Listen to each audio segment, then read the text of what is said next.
The biting wind tore through my threadbare coat, a cruel reminder of how utterly alone I was. My son, Leo, just 3 years old, whimpered softly against my chest, his tiny body a fragile warmth in the unforgiving December night. Each breath fogged in the frigid air, a desperate prayer escaping my lips. I adjusted the worn blanket around him, pulling it tighter, wishing I could somehow shield him from the harsh reality that pressed down on us. The last of my savings had vanished with the landlord's eviction notice, a cruel joke played on a single mother already drowning in debt. My phone, long dead, offered no solace, no lifeline. Every friend, every distant relative, every last resort had been exhausted. There was nowhere left to go. Except, perhaps, one place. A place I'd sworn I'd never approach. A place that felt like both salvation and the deepest humiliation. The mansion on Sycamore Lane, home to Eleanor Vance, the CEO, the legend, the woman whose name was whispered with a mix of awe and fear throughout the city. I lifted my hand, the tremor in my fingers a testament to my fear, and knocked. The sound was pitiful, swallowed by the vast silence of the night, yet it echoed in my ears like a death knell. My name is Clara. And that night, standing on the cold, polished marble of Eleanor Vance's porch, I truly believed I had reached the end of my story. But sometimes, the end of one story is merely the dramatic, unexpected beginning of another. And if you've ever felt that chill in your bones, that knot in your stomach, that desperate hope mingling with utter despair, then you understand a fraction of what I felt then. And maybe, just maybe, you'll understand why I need to share this with you now, sitting here in the quiet lamplight, the world asleep around me.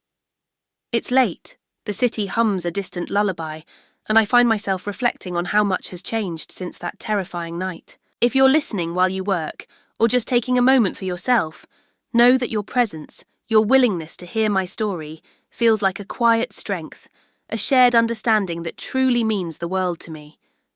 It's like having a circle of trusted friends, and for that I am profoundly grateful. Perhaps if you find yourself drawn into this tale, you might consider subscribing, joining this little community of ours. It would mean more than you know, a silent nod of encouragement as I unravel the threads of what happened next. The porch light, a soft glow against the encroaching darkness, illuminated the intricate carvings on the heavy oak door. It was a door that spoke of history, of wealth, of a world utterly alien to my own. I knocked again, a little louder this time, my heart hammering against my ribs. Leo stirred, his tiny hand gripping my shirt. I pressed a kiss to his forehead, inhaling the sweet scent of his baby shampoo, a scent that always brought a flicker of warmth to my desolation. The silence stretched, long and agonizing, making me question my sanity. Had I truly come all this way, through the icy streets with my child, to be met by an empty mansion? Just as I was about to turn, the faintest click echoed from within. The door swung inward, revealing not a servant, but Eleanor Vance herself. She stood framed in the doorway, a silhouette against the warm light of the foyer.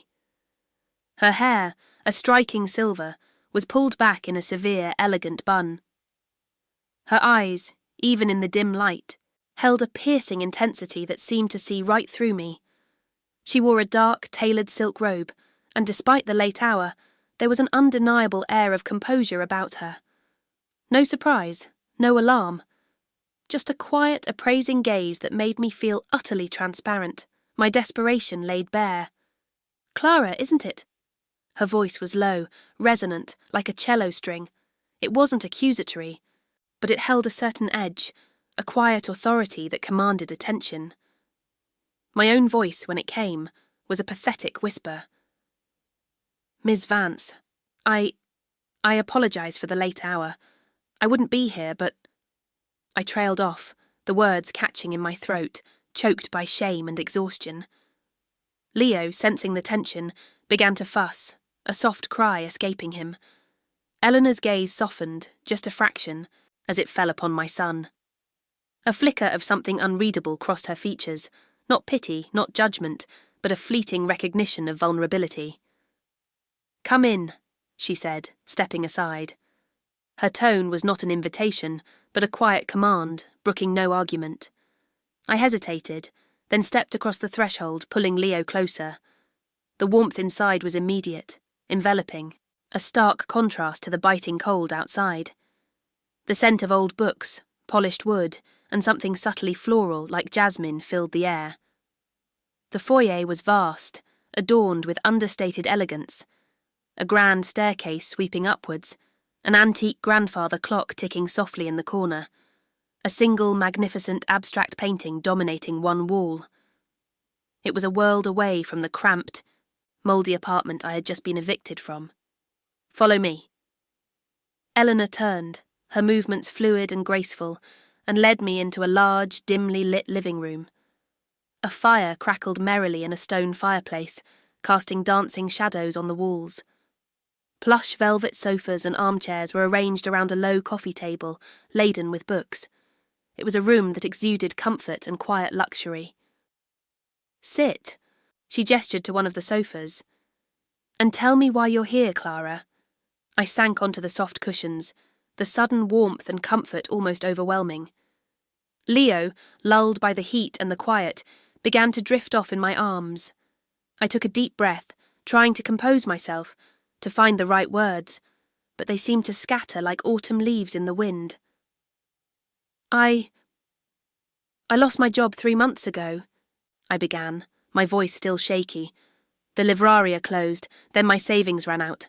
My landlord, he wouldn't wait. I have nowhere to go, Ms. Vance. No one." The words tumbled out, raw and unfiltered, each one a fresh stab of humiliation.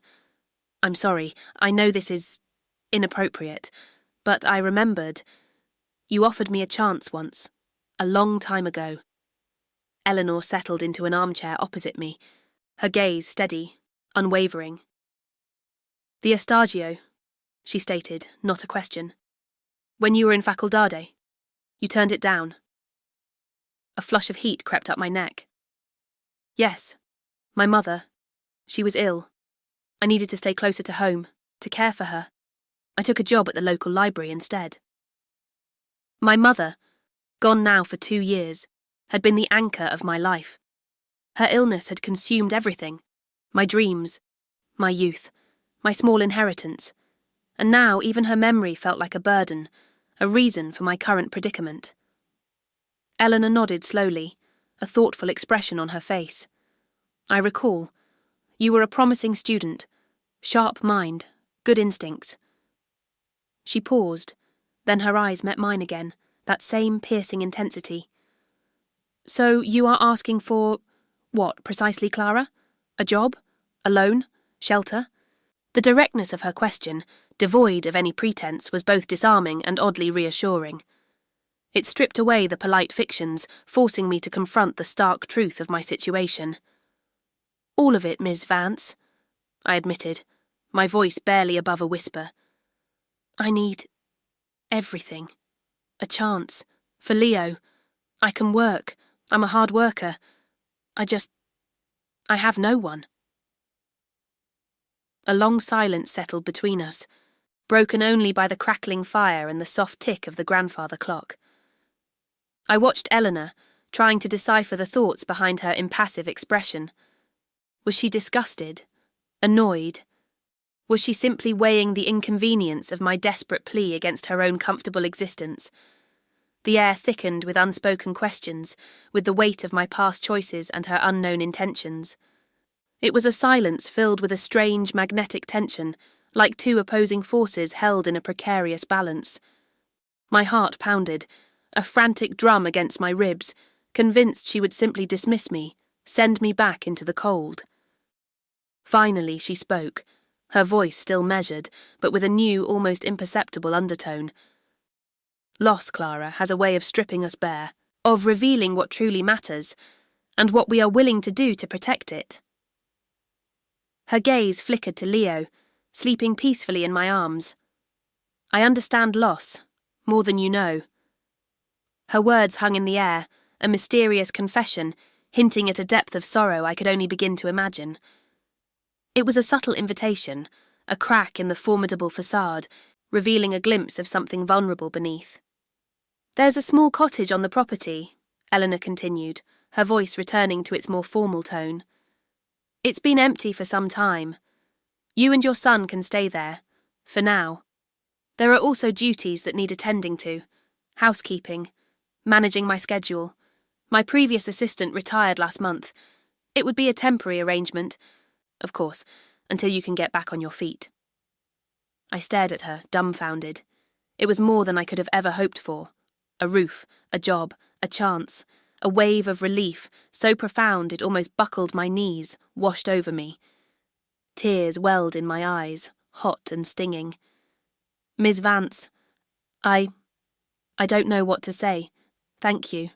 Thank you so much." She simply gave a curt nod. "Let's be clear, Clara. This is a business arrangement. You will earn your keep. There will be expectations. And privacy. Mine and yours will be respected. We will discuss the details in the morning. For now, you look like you're about to collapse. I'll show you to the cottage." She rose, her movements as graceful as ever, and led me back through the grand foyer, out a side door, and into the moonlit garden. The air was still frigid, but now a fragile hope flickered within me, warming me from the inside out.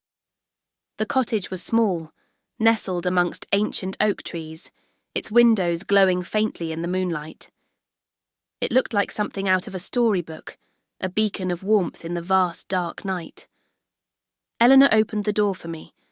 Inside it was cosy, clean, and blessedly warm. A small fire was already laid in the hearth, and a kettle sat on a stove. There was a comfortable bed, a small table, and a crib set up in the corner. "Everything you need for tonight," she said, her voice softer than before. "Rest. We'll talk in the morning." As she turned to leave, I found my voice again. "Miss Vance, why?" The question escaped me before I could stop it, fueled by a lingering disbelief.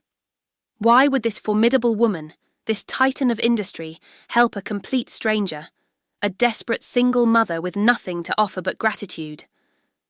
Eleanor paused, her hand on the doorknob. She turned, and for a fleeting moment, her eyes held a depth of emotion that startled me. "Because, Clara," she said, her voice a low murmur, "sometimes the kindness we offer to others is the only way we keep a small piece of ourselves intact." And with that, she was gone, leaving me alone in the quiet warmth of the cottage, the mystery of her words lingering in the air like the scent of jasmine. The next morning dawned crisp and clear. I woke to the gentle chirping of birds and the soft gurgle of Leo, awake and smiling in his crib. For the first time in months, I felt a sense of peace, a fragile but real hope.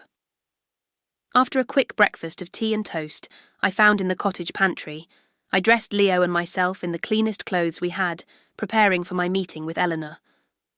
Her office was on the second floor of the main house, a vast room with floor-to-ceiling windows overlooking the sprawling gardens. The desk was a massive expanse of dark wood, meticulously organised. Eleanor sat behind it, her silver hair gleaming in the sunlight, her posture impeccable. She wore a sharp, tailored suit, and the air of quiet authority that had been present even in her silk robe was now amplified. "Good morning, Clara." Her voice was all business. "Let's discuss your responsibilities." She laid out a precise list, managing her calendar, scheduling appointments, handling correspondence, light bookkeeping, and ensuring the main house was always guest-ready. "My schedule is demanding," she explained. "I travel frequently. You will need to be flexible and discreet. Absolute discretion is paramount." I listened, absorbing every detail, nodding when necessary. The tasks were challenging, but not insurmountable. My years working at the livraria, then the library, had honed my organisational skills, my attention to detail. "I understand, Ms. Vance," I said, my voice firmer now, bolstered by a newfound sense of purpose. "I'll do my best." "Your best will be expected," she replied, her lips curving into the faintest of smiles, a rare and fleeting expression that softened her features for a moment. "Your salary will be sufficient to cover your needs, and access to the cottage is part of the arrangement. There will also be a childcare allowance. I expect you to arrange for a reputable caregiver for Leo when you are working."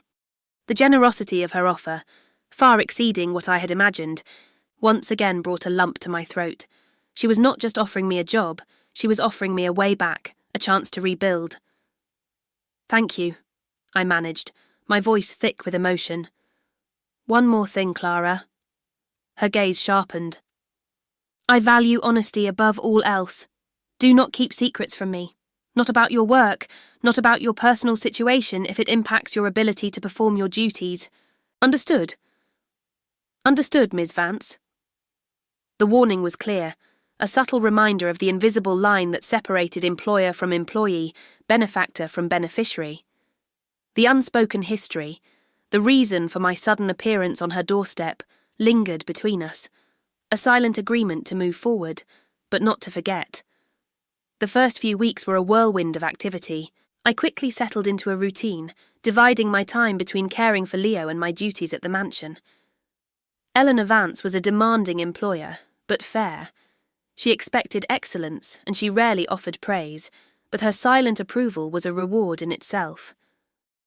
I learned to anticipate her needs, to read the subtle shifts in her mood, to navigate the intricate world of her business empire. I discovered she was a woman of immense discipline and intellect. Her days were packed with meetings, phone calls, and endless paperwork. She was a CEO, yes, but also a philanthropist, a patron of the arts, and a formidable presence in the city's social circles. Yet despite her busy schedule, I noticed small details, glimpses behind the formidable facade. The way she always had a freshly brewed cup of Earl Grey tea waiting for her in the morning, the collection of rare first-edition novels displayed in her private study, the quiet, almost reverent way she would sometimes trace the spine of a particularly old book. And then there was the silence. The mansion, vast and elegant, was often filled with a profound stillness, especially in the evenings after all the staff had gone home. Eleanor would often work late, and I too found myself staying longer, immersed in my tasks, the quiet hum of the house a comforting presence. Sometimes I would catch her gazing out of a window, her profile etched against the twilight sky, an expression of profound melancholy on her face. It was in these moments that the mystery of her words on that first night, "I understand loss, more than you know," would echo in my mind. There was a story there, a deep well of unspoken sorrow, hidden beneath layers of composure and success. One evening, I was organising her vast collection of classical music, a task I found surprisingly enjoyable.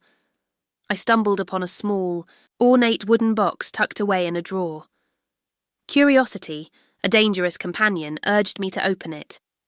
Inside, nestled on a bed of velvet, was a single, faded photograph. It was a picture of Eleanor, much younger, her silver hair still dark, standing beside another woman. The woman was beautiful, with kind eyes and a radiant smile. They were holding hands, their fingers intertwined, a gesture of undeniable intimacy. My breath caught in my throat. It was a moment frozen in time, a stolen glimpse into a past she never spoke of. Just then, Eleanor entered the study. I quickly closed the box, my heart racing, and pretended to be engrossed in the music. She walked past me, heading for her desk, and then stopped. "Clara," she said, her voice quiet. "Is everything in order?" "Yes." "Miss Vance," I replied, my voice a little too bright, a little too quick. I risked a glance at her. Her eyes, usually so sharp, were now fixed on the wooden box, a flicker of something unreadable in their depths. A knot of ice formed in my stomach. She knew. She always knew. "That box," she said, her voice barely a whisper, "belonged to someone very dear to me." Her gaze met mine, and in that moment there was no anger, no accusation, only a profound sadness that seemed to eclipse everything else. "It holds memories, precious ones." I felt a flush of shame creep up my neck. "I'm so sorry, Miss Vance," I stammered. "I didn't mean to pry. I was just organising." She gave a small, almost imperceptible shake of her head. "It's all right, Clara. Some things are simply meant to be discovered, I suppose." She walked over to the box, her fingers tracing its intricate carvings. Her name was Amelia. Her voice was soft, laced with a tenderness I had never heard before. She was everything. The single word, everything, spoke volumes. It painted a picture of a love so profound, so all-consuming, that its absence left an unfillable void. The air around us seemed to hum with the weight of her unspoken grief, a tangible presence in the quiet room. I felt a sudden, unexpected pang of empathy, a connection forged in the crucible of shared human experience, the pain of losing someone who was everything. She passed away 5 years ago, Eleanor continued, her gaze still fixed on the box. A sudden illness. It left a silence that has never truly lifted. The vulnerability in her voice was startling, a stark contrast to the composed, formidable woman I knew. It was as if a crack had appeared in her carefully constructed armour, revealing the raw, aching heart beneath.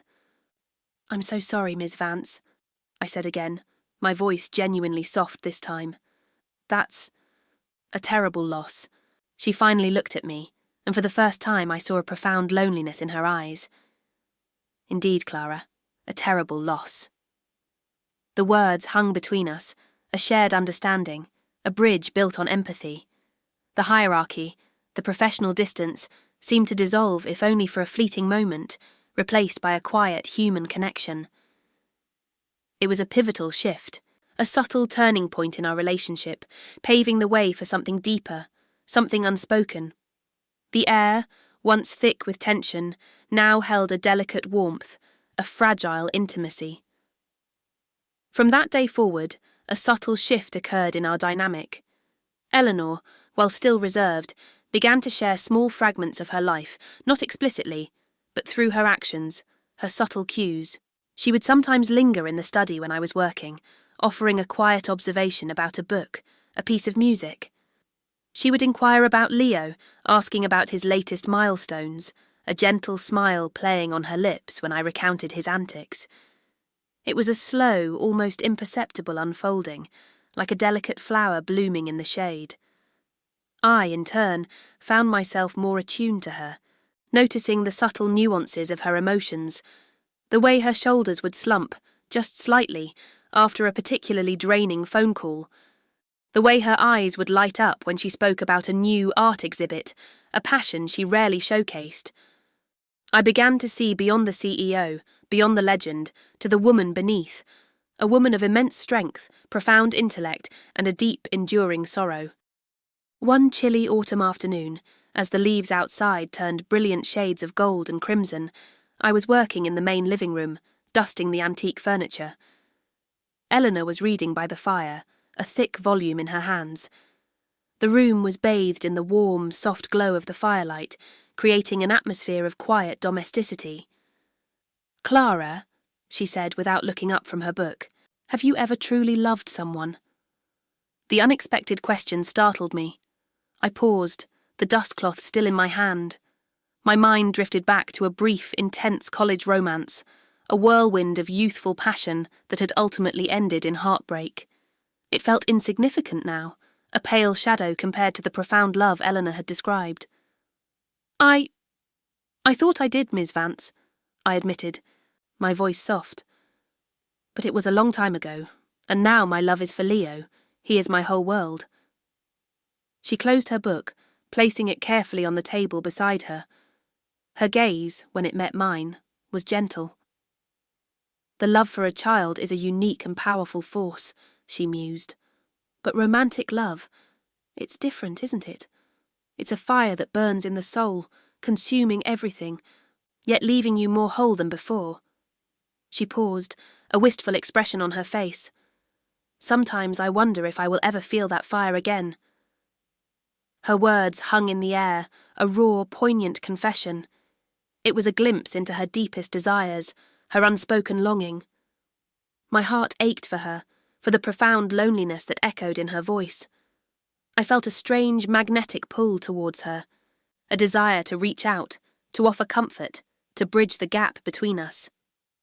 "I believe," I said, my voice barely a whisper, that love finds us when we least expect it, in the most unexpected places, with the most unexpected people. Her eyes met mine, and for a long moment we simply looked at each other, a silent understanding passing between us. The air thrummed with an unspoken tension, a delicate dance of vulnerability and connection. It was a moment charged with a quiet intensity, a sense of something profound shifting between us, something that transcended the boundaries of employer and employee.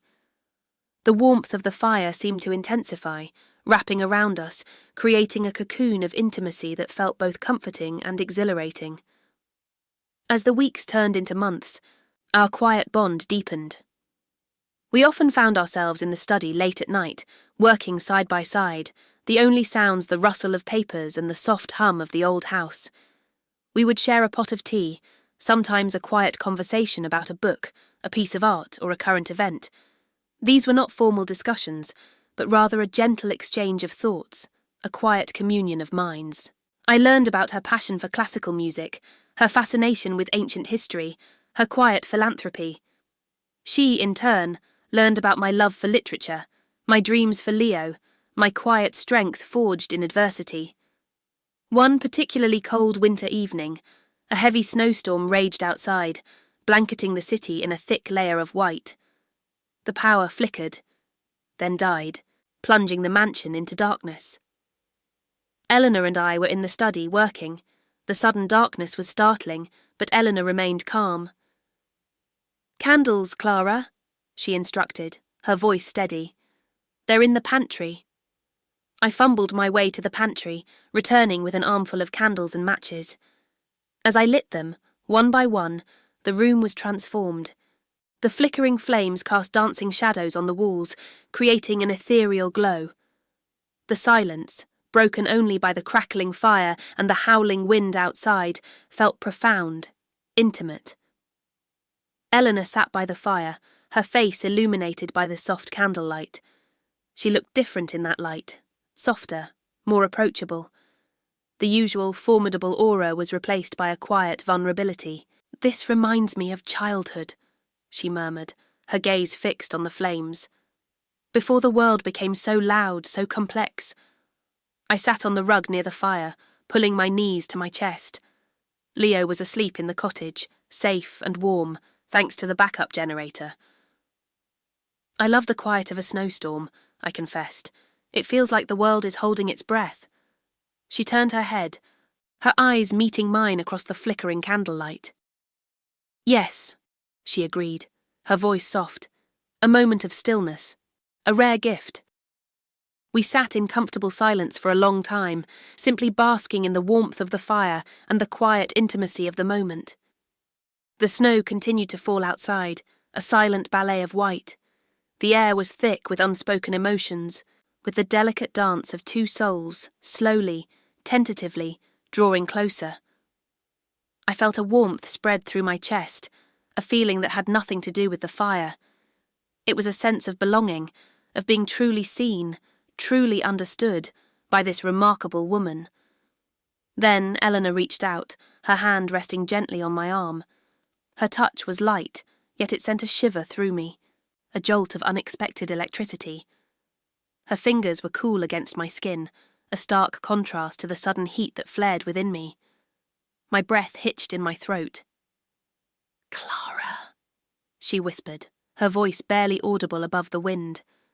"There's something about you, something that stirs a part of me I thought was long dead." My gaze was locked with hers, and in the flickering candlelight I saw a raw, yearning vulnerability in her eyes that mirrored my own. The tension between us was palpable, a silent hum of unspoken desires, of emotions simmering just beneath the surface. It was a moment of profound revelation, a quiet acknowledgement of the undeniable pull that had been growing between us, slowly, steadily, like a slow-burning fire. My heart pounded, a frantic drum against my ribs, echoing the rhythm of hers. I couldn't speak. The words were trapped in my throat, choked by the intensity of the moment, by the sudden, overwhelming realization of what was happening. Her thumb gently stroked my arm, a feather-light touch that sent a cascade of shivers down my spine. The air was thick with anticipation, with the unspoken question hanging between us, fragile and beautiful. "Eleanor," I finally managed, my voice a mere whisper. I feel it too." Her eyes widened slightly, a flicker of surprise, then a deep, profound understanding. A small, almost imperceptible smile touched her lips, a smile that held both relief and a hint of trepidation. She leaned closer, her gaze never leaving mine, and in that moment, the world outside, the snowstorm, the darkness, faded away, leaving only the warmth of the fire, the flickering candlelight, and the undeniable connection between us. The scent of her perfume, that subtle jasmine, mingled with the smoky scent of the fire, intoxicating my senses. Her hand moved from my arm, slowly, deliberately, to cup my cheek. Her touch was gentle, reverent, sending another wave of shivers through me. I leaned into her touch, my eyes fluttering closed for a moment, savouring the feeling, the warmth, the profound intimacy of it. When I opened my eyes, her face was inches from mine, her breath warm against my lips. "Clara," she whispered again, her voice husky with emotion. "You are a light in the darkness I thought I would never escape." And then she leaned in further, her lips brushing against mine, a soft, tentative touch that was both a question and a promise. It was not a kiss of fiery passion, but one of profound tenderness, of quiet discovery, of two souls recognizing each other across the chasm of loss and loneliness. It was a slow burn, a gentle unfolding, a promise of something beautiful and profound, a love that transcended words, a connection forged in vulnerability and shared humanity. The world shifted on its axis, and in that moment I knew, with a certainty that resonated deep within my soul, that my story, our story, had truly just begun. The snow continued to fall outside, silent and relentless, but inside, a new kind of warmth had ignited, a flame that promised to banish the cold forever. The kiss deepened, a slow, gentle exploration that spoke volumes without a single word. It was a revelation, a quiet explosion of emotions I hadn't realized I was holding. The soft press of her lips against mine, the subtle scent of her skin, the warmth of her hand cupping my cheek. It all coalesced into a dizzying sensation that left me breathless. It wasn't about grand gestures or dramatic pronouncements. It was about the profound intimacy of two souls acknowledging a connection that had been quietly weaving itself between us. Her touch was a balm to old wounds, a promise of healing I hadn't dared to dream of. When we finally broke apart, it was with a soft sigh, a reluctant pulling away that left a lingering warmth on my lips. Her eyes, usually so guarded, were now soft, luminous, reflecting the flickering candlelight. A faint flush coloured her cheeks, and a small, shy smile played on her lips. I didn't expect that," I whispered, my voice still a little shaky. Eleanor chuckled softly, a low, melodic sound I had rarely heard. "Neither did I, Clara. Neither did I." Her hand, still resting on my cheek, moved to gently caress my jawline, her thumb tracing the curve of my chin. But some things, it seems, are simply meant to be. The silence that followed was not awkward, but filled with a comfortable electric tension. It was the silence of two people who had just stepped across a threshold into a new, uncharted territory. The snowstorm still raged outside, but within the walls of the mansion, a profound stillness had settled, a quiet understanding that promised a future irrevocably intertwined. We spent the rest of the evening by the fire, talking in hushed tones, sharing fragments of our lives that had remained unspoken until now. She told me more about Amelia, about their shared dreams, their quiet life together. The pain was still there, a raw edge to her voice, but now it was mingled with a gentle nostalgia, a bittersweet remembrance. And as she spoke, I felt a deeper understanding of her, a profound respect for the love she had carried in her heart for so long. I, in turn, spoke of my mother, of the struggles we faced, of the fierce love that had sustained us. I spoke of Leo, of my hopes and fears for him, of the overwhelming responsibility of being a single parent. And as I shared my vulnerabilities, I felt a sense of liberation, a lightness I hadn't experienced in years. In the days and weeks that followed, our relationship blossomed, slowly and tenderly, like a rare, delicate flower. The professional boundaries blurred, replaced by a growing intimacy, a shared understanding that deepened with each passing day. Our conversations became longer, more personal. Our glances lingered, charged with unspoken affection. The subtle touches, a hand on my arm, a brush of shoulders, a shared smile across a crowded room, became more frequent, more meaningful. Eleanor began to seek out my company, not just for work-related matters, but for quiet moments of companionship. We would take walks in the sprawling gardens, the crisp autumn air invigorating our senses as we discussed everything and nothing. She would often join me in the cottage for dinner, a simple meal cooked by me, a stark contrast to the elaborate dinners she was accustomed to. But in those moments, surrounded by the cosy warmth of the cottage, with Leo playing contentedly on the floor, she seemed more at peace, more truly herself, than I had ever seen her. One evening, as we sat by the fire in the cottage, Leo asleep in his room, Eleanor reached for my hand, her fingers intertwining with mine. Her touch was warm, comforting, sending a familiar shiver of delight through me. "Clara," she said, her voice soft, her gaze fixed on our joined hands. "I never thought I would feel this again. This connection. This hope." She looked up, her eyes meeting mine, brimming with an emotion that made my heart ache. "You have brought so much light into my life, more than you could ever know." Tears pricked at my eyes. "And you, Eleanor," I replied, my voice thick with emotion. "You saved me. You gave me a chance when I had nowhere else to turn. You gave me hope." She smiled, a genuine, radiant smile that lit up her entire face. "Perhaps," she murmured, "we saved each other."